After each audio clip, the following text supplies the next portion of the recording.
नमस्कार। इस लेक्चर में मैं आपको आरपीएससी सेकंड ग्रेड केमिस्ट्री में साम्यावस्था वाली यूनिट के प्रीवियस ईयर के क्वेश्चंस को हल करवाऊंगा। वीडियो में आप एंड तक बने रहें। तो हम ले रहे हैं साम्यावस्था के प्रीवियस ईयर के क्वेश्चंस। पहला क्वेश्चन है, बोरॉन ट्राइफ्लोराइड BF3 की अम्लीयता निम्नलिखित में से किस सिद्धांत द्वारा समझाई जा सकती है? आर्रेनियस अवधारणा, लुईस अवधारणा, ब्रोंस्टेन लोरी अवधारणा, लुईस व ब्रोंस्टेन लोरी अवधारणा द्वारा। तो हम BF3 की जो अम्लीयता है उसको लुईस अवधारणा द्वारा समझा सकते हैं। इसके अनुसार वह यौगिक अम्ल होते हैं जो एकांकी इलेक्ट्रॉन युग्म ग्रहण करते हैं, जो इलेक्ट्रॉन न्यून होते हैं। तो इसमें हो जाएगा लुईस अवधारणा द्वारा। सेकंड, जल में अम्ल की कुछ मात्रा मिलाने पर जल का आयनिक गुणनफल पीएच में वृद्धि के साथ चेंज होता है, चेंज नहीं होता, कोई परिवर्तन नहीं, शून्य हो जाता है। तो जब हम पीएच में वृद्धि करते हैं या पीएच में कमी करते हैं तो आयनिक गुणनफल में कोई परिवर्तन नहीं होता। तो यहाँ पर ऑप्शन थर्ड सही हो जाएगा, कोई परिवर्तन नहीं। लेते हैं अगला क्वेश्चन। हाँ, क्वेश्चन नंबर थर्ड है, 1 लीटर बफर विलियन में 0.1 m NH4Cl, 0.1 m NH4OH है। इसके लिए pKb का मान होगा। तो देखो, ये बफर विलियन है और इस बफर विलियन की जो pKb है उसका मान कितना है? 5 है। pH पूछिए, तो यहाँ पर देखो pH का फॉर्मूला है pH equal to pKb plus log, ऊपर आ जाएगी साल्ट और नीचे आ जाएगा बेस। तो यहाँ पर pKb की वैल्यू दे रखी है 5 प्लस log। यहाँ पर अगर आप देखो ध्यानपूर्वक तो जो सोल्ट है उसकी मोलरता दे रखी है 0.01 और जो सार है उसकी दे रखी है 0.1। इसको आप सोल्व करोगे तो ये हो जाएगा आपके, ये देखो यहाँ 2 अंक के बाद पॉइंट है, यहाँ 1 अंक के बाद पॉइंट है। इसको जब आप सोल्व करोगे तो ये आपके हो जाएगा 0.1 यानी 10⁻⁻1। तो अपनी इक्वेशन क्या रहेगी?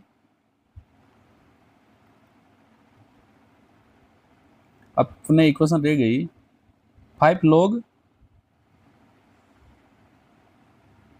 ये होगी अपना 5 प्लस log 10⁻⁻1। 10⁻⁻1 का log लोगे तो क्या हो जाएगा? 5 पावर आ जाएगी आगे -1 log 10। log 10 की वैल्यू 1 होती है और 5 में से 1 को घटाओगे तो कितना आ जाएगा आपके 4, यानी ऑप्शन जो आपके सी है ये सही हो जाएगा।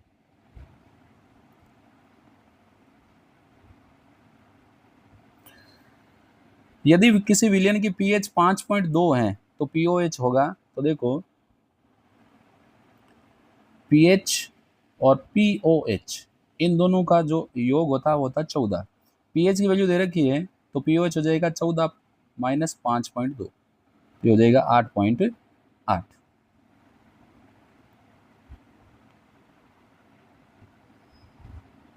फिफ्थ क्वेश्चन, निम्नलिखित में से कौन सा विलयन बफर के रूप में कार्य करेगा? तो बफर के रूप में कार्य करने वाला जो विलयन है, देखो एक तो HCl NaCl, सेकेंड ऑप्शन में है NOH HCl, एसिटिक अम्ल और सोडियम एसीटेट, फॉर्मिक अम्ल और अमोनियम फॉर्मेट। तो इसमें आपके जो सही आंसर है वो होगा ऑप्शन थर्ड, क्योंकि ये तो है दुर्बल अम्ल और ये है दुर्बल अम्ल और प्रबल सार से बना लवण। और दुर्बल अम्ल व प्रबल सार से बना जो लवण है वो दोनों मिलकर बफर का कार्य करते हैं। ऐसा विलयन जो अपने पीएच परिवर्तन का विरोध करता है उसको हम बोलते हैं बफर विलयन। 7 है, सबसे प्रबल संयुग्मी सार है। देखो संयुग्मी सार प्रबल होने का मतलब है कि जो इसका अम्ल है वो क्या होना चाहिए? दुर्बल। दुर्बल अम्ल का संयुग्मी सार प्रबल होता है और प्रबल अम्ल का संयुग्मी सार दुर्बल होता है। तो यहाँ पर ये आपके आया है HCl से, ये आया है एसिटिक अम्ल से CH3COOH से, ये आया है H2SO4 से, यह है HNO3 से। तो सबसे दुर्बल अम्ल है एसिटिक अम्ल, इसीलिए इससे बना जो क्षार है ये क्या होगा, परबल। Option second.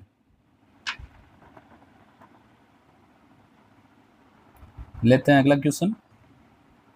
क्वेश्चन नंबर 8 है, निम्नलिखित में से कौन सा बफर है, NaOH, NaO3, KOH, NH4OH, NH4Cl, HCl, NaCl। ये हो गया ऑप्शन थर्ड, अमोनियम हाइड्रोक्साइड और अमोनियम हाइड्रोक्साइड और परबल अम्ल। NH4Cl किससे बना है, परबल सॉरी एक तो दुर्बल क्षार NH4OH और परबल अम्ल HCl से। तो दुर्बल अम्ल सॉरी ये तो हो गया NH4OH तो हो गया दुर्बल क्षार, और ये जो लवण बना ये बना दुर्बल क्षार और परबल अम्ल से। तो ये आपके बफर का कार्य करेगा, दुर्बल क्षार तथा दुर्बल क्षार व परबल अम्ल से बना लवण का विलयन बफर विलयन का कार्य करेगा। अगला है H2 + I2 2HI के लिए साम्य स्थिरांक क्या है। तो देखो इसलिए क्या हो जाएगा, K = HI की सक्रिय सांद्रता अपॉन H2 की सक्रिय सांद्रता इंटू I2 की सक्रिय सांद्रता। यहाँ HI 2 है तो यहाँ लग जाएगा 2। ये अपने ऑप्शन थर्ड सही हो जाएगा।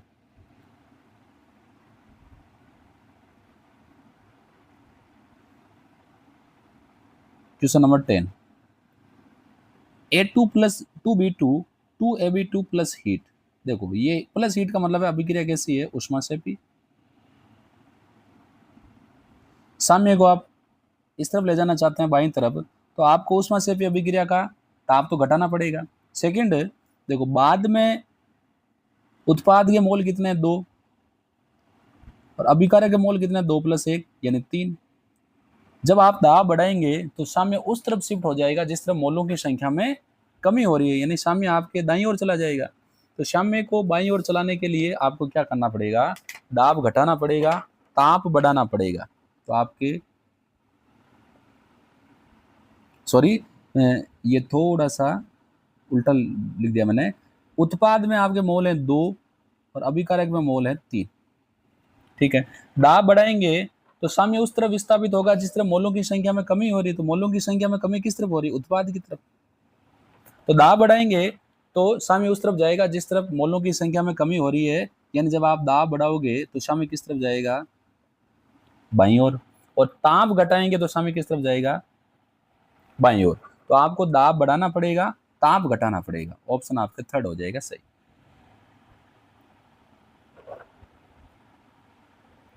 अगला क्वेश्चन नंबर लेते हैं 11, Ca3PO42 की जल में विलेयता x मोल प्रति लीटर है, इसका विलेयता गुणनफल होगा। तो देखो थोड़ा सा छोटा कर लेते हैं, ये कैल्शियम फॉस्फेट जब वियोजित होगा ये, तो ये एक तो देगा 3 तो देगा कैल्शियम आयन और 2 देगा फॉस्फेट आयन। तो इनकी विलेयता हो जाएगी, ये हो जाएगा 3s³ प्लस ये हो जाएगा 2s का स्क्वायर। इसको सॉल्व करोगे तो ये हो जाएगा 3s³, ये हो जाएगा 27 और 2s का स्क्वायर हो जाएगा 4, s का क्यूब s का स्क्वायर हो जाएगा s5। तो ये अपने क्या हो गया 27 × 4 s5 हो गया। तो ये हो गया अपना KSP = 27 × 4 यानी 108 और वो है s5। आपको चाहिए विलेयता, विलेयता गुणनफल चाहिए और विलेयता कितने दे रखी है x। तो ये हो जाएगा KSP = 108 × x⁵ तो ये अपने यहाँ x⁵ आएगा, 108 × x⁵। ये सही हो जाएगा। चलते हैं नेक्स्ट क्वेश्चन पर।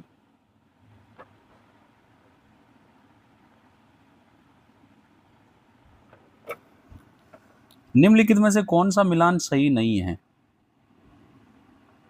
परबल अम्ल व परबल क्षार फिनोप्थेलिन व मेथिल ऑरेंज, दुर्बल अम्ल परबल क्षार फिनोप्थेलिन, परबल अम्ल दुर्बल क्षार मेथिल ऑरेंज, दुर्बल अम्ल दुर्बल क्षार मेथिल रेड। जब दुर्बल अम्ल और दुर्बल क्षार के मध्य अभिक्रिया होती है तो इसके लिए कोई निश्चित सूचक का प्रयोग नहीं होता है, क्योंकि ये लंबे समय तक अभिक्रिया चलती है। तो ऑप्शन 4 आपके सही हो जाएगा। अगला है क्वेश्चन नंबर 13, किसी रासायनिक तंत्र के साम्यावस्था में होने पर निम्न में से क्या समान होगी। कारक व उत्पाद की सांद्रता, अग्र व प्रति अभिक्रिया की दरें, अग्र व प्रति अभिक्रिया के वेग नियतांक।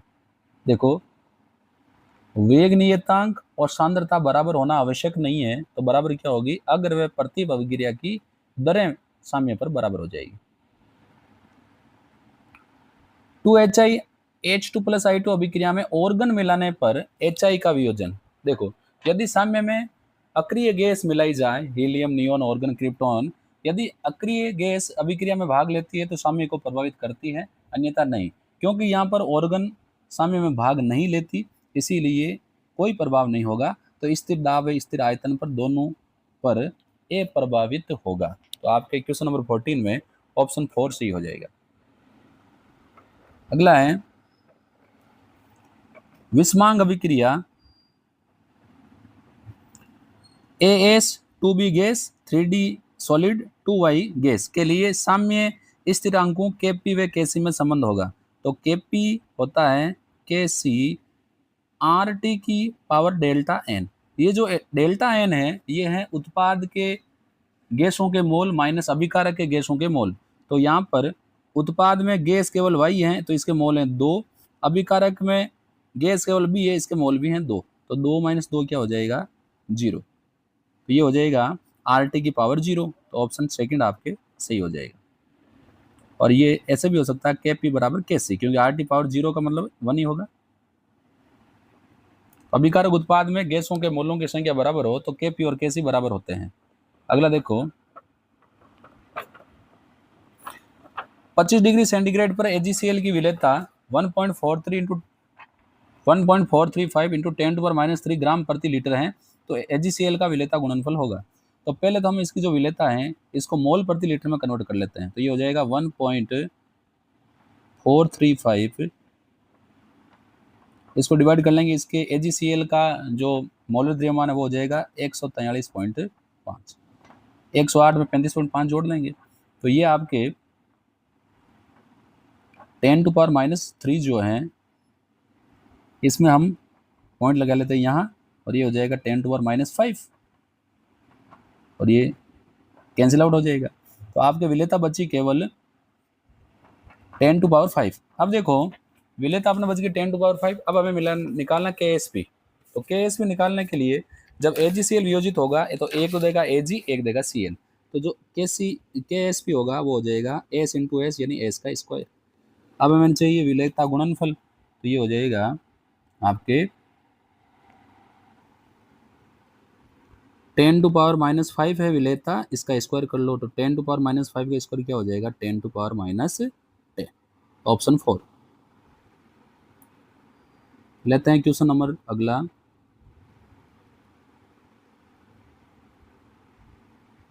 Question number 17। देखो, ये थोड़ा सा ट्रिकी क्वेश्चन है। 1 × 10⁻⁸ HCl विलयन का pH क्या होगा।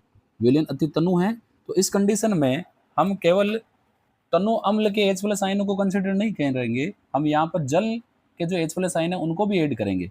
तो टोटल H+ जो आयन है आपके, ये हो जाएंगे, अम्ल ने दिए हैं 10⁻⁸, और जो जल हैं वो H+ आयन की सांद्रता कितनी होती है, 10⁻⁷।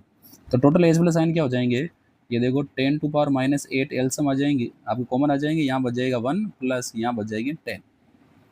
तो ये हो जाएगा 11 × 10⁻⁸। ये हो गई आपके H+ आयनों की सांद्रता। ठीक है, अब H+ आयनों की सांद्रता आ गई तो हम pH निकाल सकते हैं। pH क्या होती है, H+ आयनों की सांद्रता का ऋणात्मक लघु गुणक। तो अब अपने इक्वेशन ये हो गई, pH बराबर हो गई -log 11 × 10⁻⁸। तो log लेंगे तो ये हो जाएगा -log 11, फिर आ जाएगा प्लस का साइन लगेगा, पावर आ जाएगा आगे -8 log 10। ये चिन्ह तो यहाँ माइनस का ही आएगा, क्यों आगे नेगेटिव चिन्ह है ना, तो माइनस क्या हो जाएगा आपके प्लस। log 11 जो है, log 11 की वैल्यू हम निकाल लेते हैं। और कुछ वैल्यू जो है हमें दे रखी नहीं होती है, लेकिन फिर भी अगर आप चाहते हो log 11 की वैल्यू कितनी होती है, तो log 11 की वैल्यू होती है 1.04। तो ये हो गया -1.04, और यहाँ +8 है और log 10 की वैल्यू 1 ही होगी, तो ये होगा +8। 8 में से आप 1.04 निकालेंगे तो आपकी कितना आ जाएगा 6.9, अप्रोक्सीमेट 6.9। तो ये आपके ऑप्शन करेक्ट हो जाएगा 6.9 वाला। तो जब अति तनु विलयन है तो H+ आयनों की सांद्रता में हम जल के H+ आयनों की सांद्रता को भी ऐड करेंगे, क्योंकि विलयन अति तनु है उस कंडीशन में। अगला है क्वेश्चन नंबर 18। अभिक्रिया H2 + CO2 CO + H2O में H2 व CO2 की प्रारंभिक सांद्रताएं हैं तथा साम्य पर x मोल प्रति लीटर हाइड्रोजन प्रयुक्त होती है, तो कैसी के लिए सही अभिव्यक्ति होगी। इसको हम थोड़ा सा छोटा करके ऊपर खिसकाते हैं। देखो यहाँ पर कैसी की वैल्यू क्या होगी, कैसी बराबर होगा CO की सांद्रता, H2O की सांद्रता, ये हो गया अपना उत्पाद, अभिकारक है H2 की सांद्रता और CO2 की सांद्रता। अब देखो प्रारंभ में ये कितनी है, 1 मोल है, और फिर कह रहा है साम्य में x मोल लीटर हाइड्रोजन प्रयुक्त होती है। अब ये हाइड्रोजन जो है इसकी प्रयुक्त कितनी हो रही है, x, यानी ये हम काम में ले रहे हैं x साम्य में, तो बच कितना गया, पहले 1 था, 1 में से x प्रयुक्त होता तो बचा कितना 1 - x, तो बचा साम्य में 1 - x, CO कितनी बनी x और H2 भी कितना बना x। तो मात्राएं जो प्रयुक्त हो रही है वो तो है, प्रारंभिक सांद्रता 1 मोल लीटर है। अब H2 जो प्रयुक्त हुआ वो है x, तो बचा कितना साम्य में 1 - x, और CO और H2 कितना बन गया x और x, तो आप वैल्यू रख दो, CO भी x, H2 भी x, और ये H2 कितना बच गया 1 - x, और CO2 भी कितना बचा 1 - x, तो ये x का स्क्वायर नीचे बच जाएगा 1 - x का स्क्वायर। तो आपके कैसे हो जाएगा x² अपॉन 1 - x का स्क्वायर, ऑप्शन आपके सेकंड सही हो जाएगा।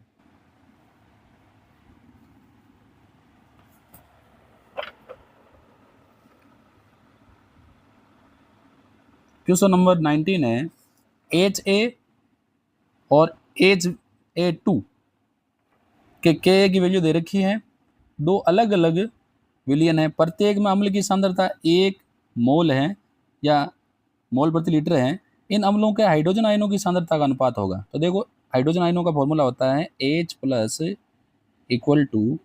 Ka√C, सॉरी Ka और C का रूट है। अब यहाँ रेशो निकालना है तो हम रेशो निकाल लेंगे, रेशो हो जाएगा H+1 upon H+2 equal to KaC, तो इक्वल है, तो Ka कितना है 9.8 × 10⁻⁻5, Ka2 कितना है 2 × 10⁻⁻16। तो देखो इसको हम कर लेते हैं 10⁻⁻5 को लेते हैं 10⁻⁻6 और इसको कर लेते हैं 98। तो 298 को कितनी बार कैंसिल आउट कर देगा 47 टाइम, √47 की वैल्यू कितनी आती है 7।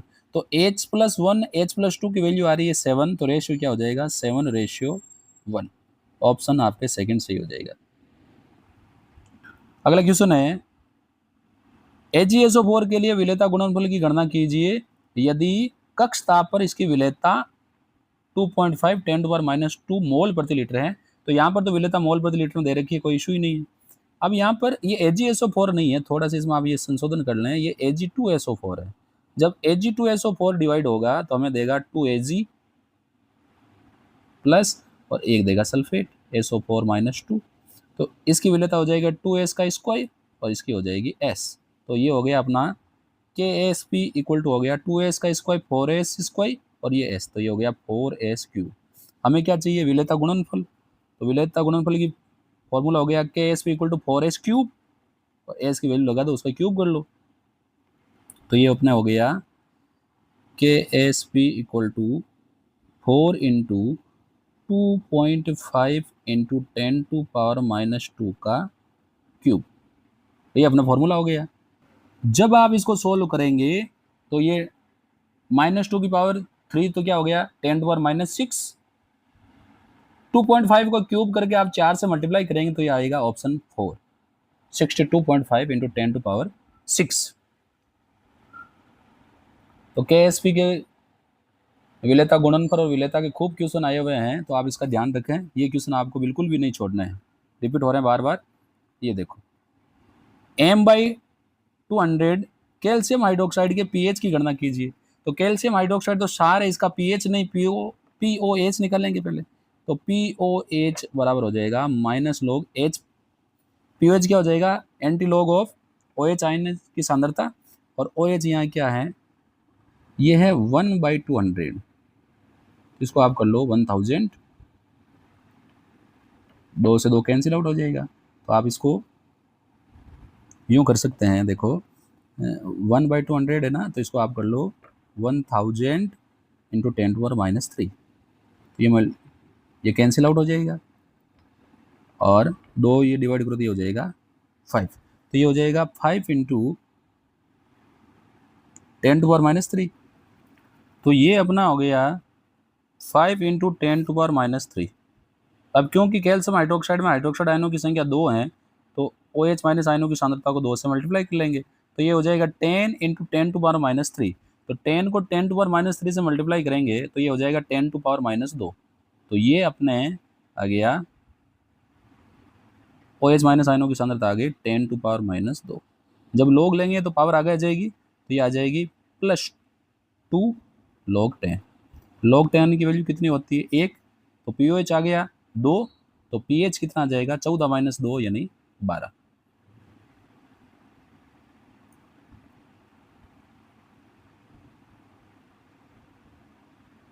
अगला लेते हैं क्वेश्चन नंबर 22। 25 डिग्री सेंटीग्रेड पर 1 लीटर क्षमता वाले बंद पात्र में 1 मोल PCl5 को गर्म किया जाता है। साम्यावस्था पर PCl5 वियोजित नहीं होता 20%, उस तापक्रम पर साम्यावस्था स्थिरांक कैसे होगा। तो देखो PCl5 के वियोजन की अभिक्रिया है, PCl5 वियोजित होकर देता है PCl3 + Cl2। अब मान लो इसका 1 मोल था, तो ये हो गए 0। साम्य में 20% वियोजित नहीं होता, यानी इसका 20% वियोजित नहीं होता, तो कितना वियोजित होता है 80%, तो ये कितना रह गया 1 इंटू 0.08।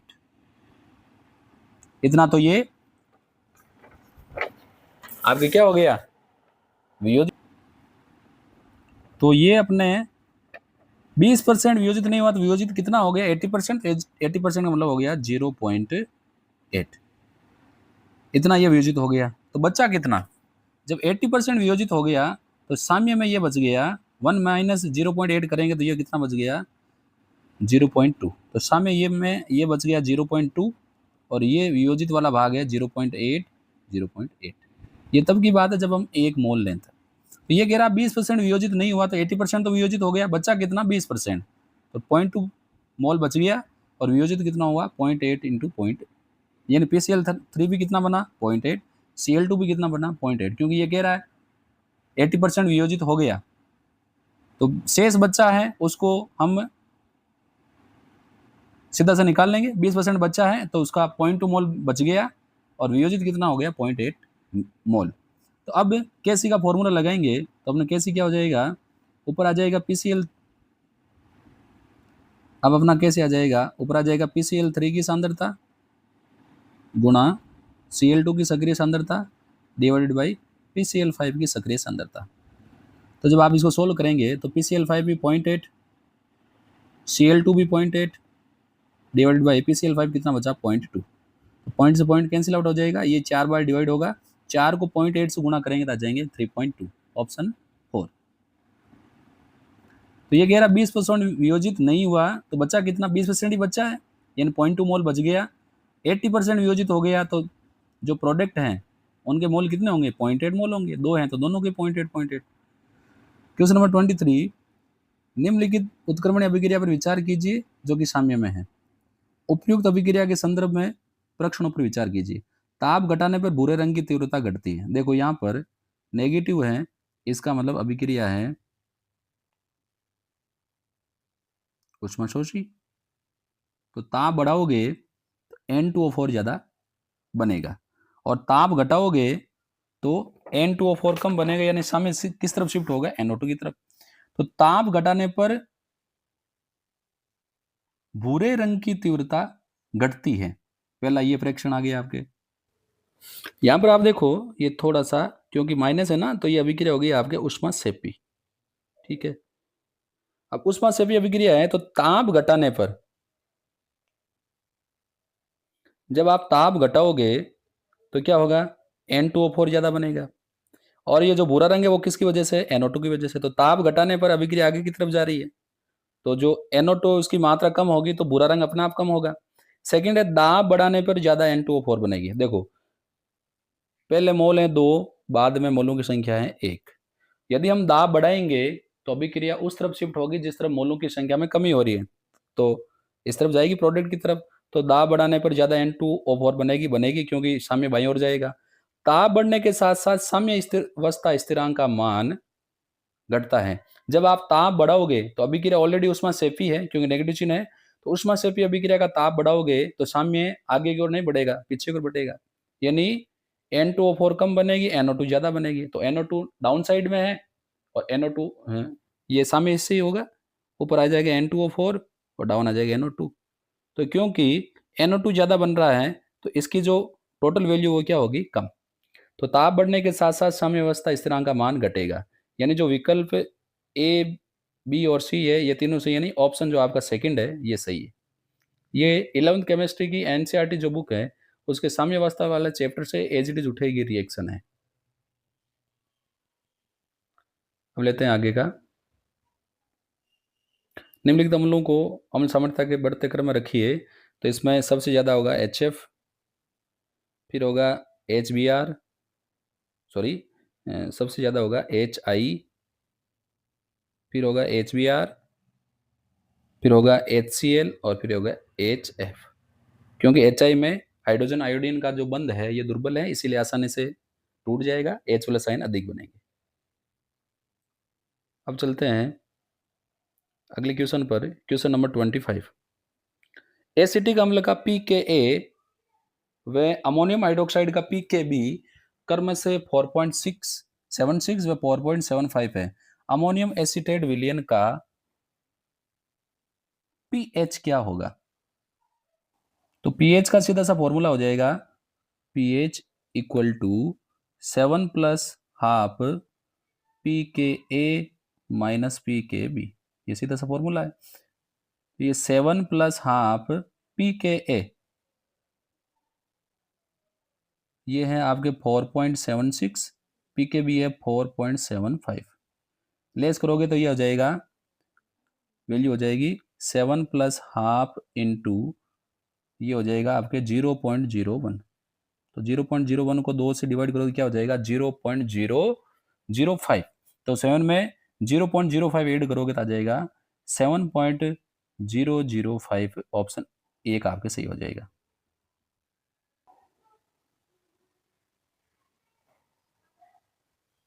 अगला है NO plus Cl2 to NOCl के साम्य में Kp व Kc के बीच में संबंध होगा। तो देखो उत्पाद के मोल हैं 2, अभिकारक के मोल हैं 2 प्लस 1 3, तो 2 माइनस 3 बराबर कितना हो जाएगा, -1। तो Kp बराबर Kc RT की पावर हो जाएगी -1। तो -1 को हम कैसे लिख सकते हैं, -1 को हम ऐसे लिख सकते हैं Kp बराबर Kc अपॉन RT। तो ऑप्शन अपने सेकंड सही हो जाएगा। अगला क्वेश्चन लेते हैं।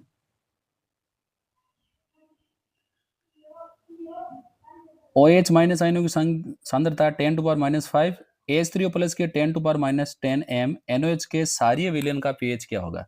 तो यहाँ पर H3O प्लस का मतलब H प्लस आयनों की सांद्रता 10 टू पावर -10, तो pH हो जाएगा बराबर माइनस लॉग H प्लस आयनों की सांद्रता 10 टू पावर -10, लॉग लेंगे तो पावर आ जाएगी आगे, तो ये आ जाएगा 10 log 10।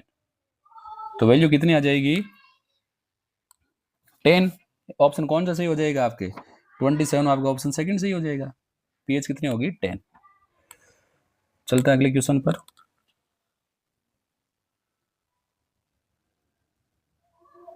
Question number 28। अभिकथन ammonium acetate का एक जलीय विलयन बफर के रूप में कार्य करता है, ये सही है। एसिटिक अम्ल एक दुर्बल अम्ल है और NH4OH एक दुर्बल क्षार है, ये भी सही है। लेकिन जो अभिकथन है इसका सही व्याख्या कारण नहीं कर रहा है। सही व्याख्या तब होती कि एसीटेट अम्ल का एसीटेट आयन और अमोनियम हाइड्रोक्साइड का अमोनियम आयन, ये विलयन की जो पीएच है उसको चेंज होने से बचाते हैं, यानी विलयन की पीएच को चेंज नहीं करने देते। तो इसमें आपके दोनों सही है, किंतु आर ए की व्याख्या नहीं करता। ऑप्शन सेकंड सही हो जाएगा। 29, एक सामान्य लवण ए एक्स बी वाई के लिए विलेयता और विलेयता गुणनफल के बीच में संबंध है।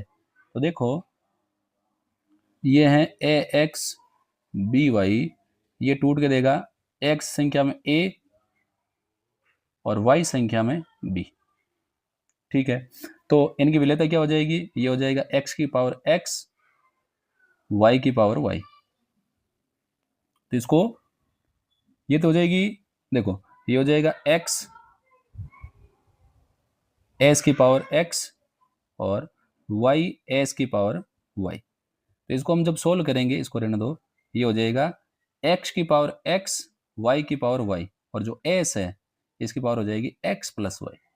तो अपने जो समीकरण निकल के आया है उसकी हम बात कर रहे हैं, फिर हम के एस पी और एस पी के बीच, के एस पी विलेयता गुणनफल और विलेयता के बीच में संबंध निकाल सकते हैं। तो अपने आ गया K S P equal to X की पावर एक्स वाई की पावर वाई एस की पावर एक्स प्लस वाई। हमें एस चाहिए तो एस बराबर हो जाएगा के एस पी, ये डिवाइड में चला जाएगा एक्स की पावर एक्स वाई की पावर वाई और ये हो जाएगा पावर 1/x प्लस वाई, यानी एस की पावर जो है वो 1 के अपॉन में चली जाएगी। तो अपना जो ऑप्शन है थर्ड ये सही हो जाएगा।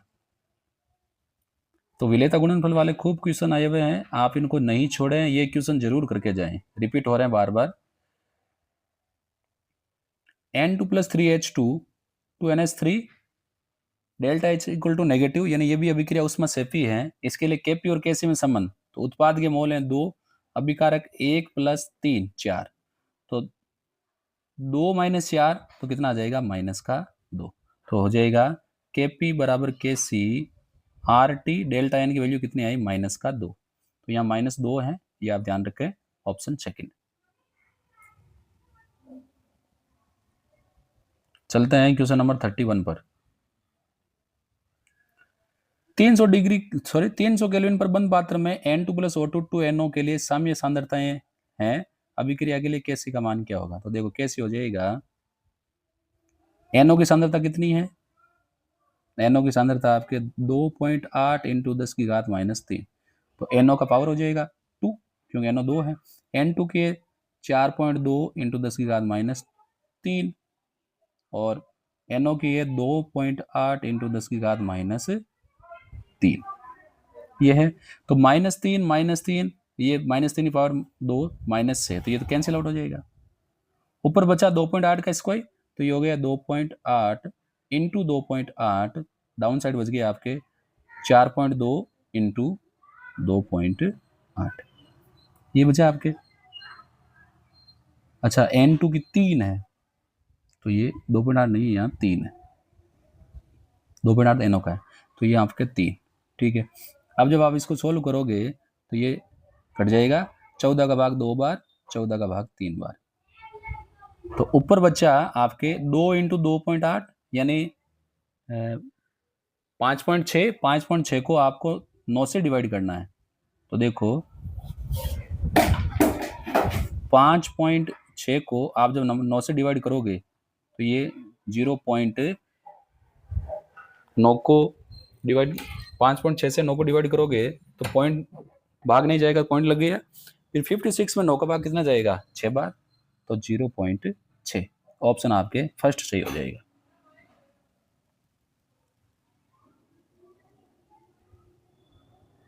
अब चलते हैं नेक्स्ट क्वेश्चन पर।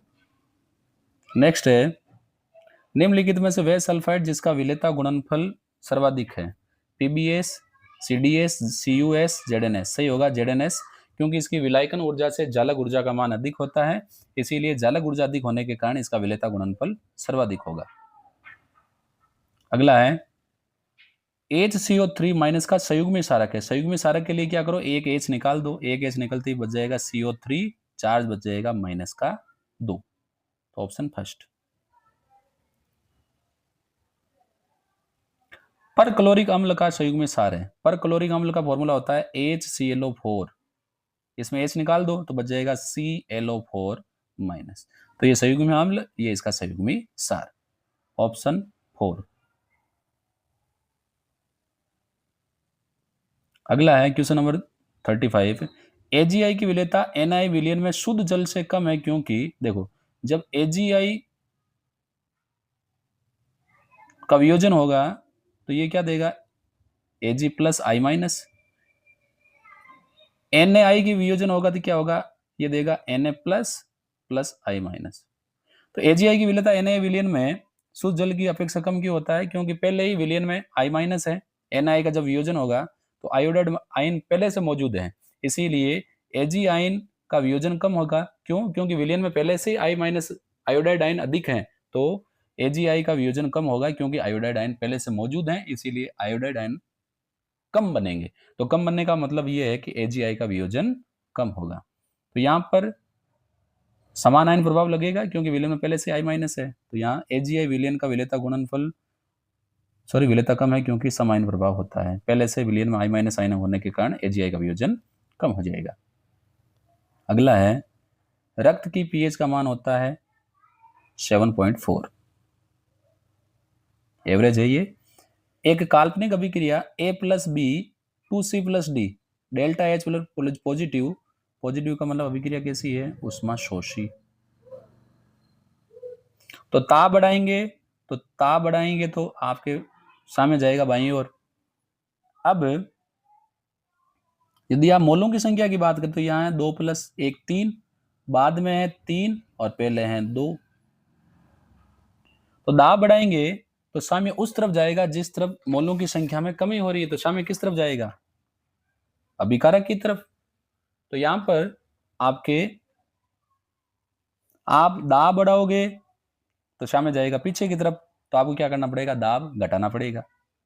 सेकंड, अभिक्रिया कैसी है, उष्मा शोषी। अब यहाँ पर एक ध्यान रखने वाली बात यह है कि यहाँ पर उत्पाद और अभिकारक दोनों क्या है, द्रव अवस्था में। तो द्रव अवस्था में होने पर साम्य अवस्था पर क्या दाब का प्रभाव पड़ेगा या नहीं पड़ेगा, ये एक इंपॉर्टेंट चीज है। तो यहाँ पर देखो अभिकारक और उत्पाद दोनों लिक्विड स्टेट में है और लिक्विड स्टेट में होने पर दाब का कोई प्रभाव नहीं पड़ेगा। तो यहाँ पर अभिक्रिया जो है वो उष्मा शोषी है क्योंकि डेल्टा एच पॉजिटिव है, और उष्मा शोषी अभिक्रियाओं का जो साम्य है वो तब बढ़ेगा जब ताप बढ़ाया जाए। तो इसमें ऑप्शन फर्स्ट आपके तापक्रम को बढ़ाकर सही हो जाएगा। तो यहाँ पर मैंने आपको आरपीएससी सेकेंड ग्रेड केमिस्ट्री के साम्य अवस्था वाली यूनिट के प्रीवियस ईयर के क्वेश्चंस को हल करके दिखाया। यहाँ पर दोनों आपके क्लियर जो है ऐड हो गई है, चाहे आयनिक इक्विलिब्रियम हो चाहे केमिकल इक्विलिब्रियम हो। इक्विलिब्रियम वाला जो पूरा का पूरा यूनिट है उसके मैंने प्रीवियस ईयर के क्वेश्चंस आपको यहाँ पर हल करके बताए। मेन ध्यान में रखने वाली बात यह है कि एक तो साम्य वाली जो इक्वेशन है उस पर ज्यादा क्वेश्चन आ रहे हैं, सेकंड क्वेश्चन आपके ज्यादा आ रहे हैं KSP और S पर, यानी विलेयता गुणन पर और विलेयता पर ज्यादा क्वेश्चन आ रहे हैं। एक दो क्वेश्चन यहाँ हालांकि पीएच पर भी आ रहे हैं।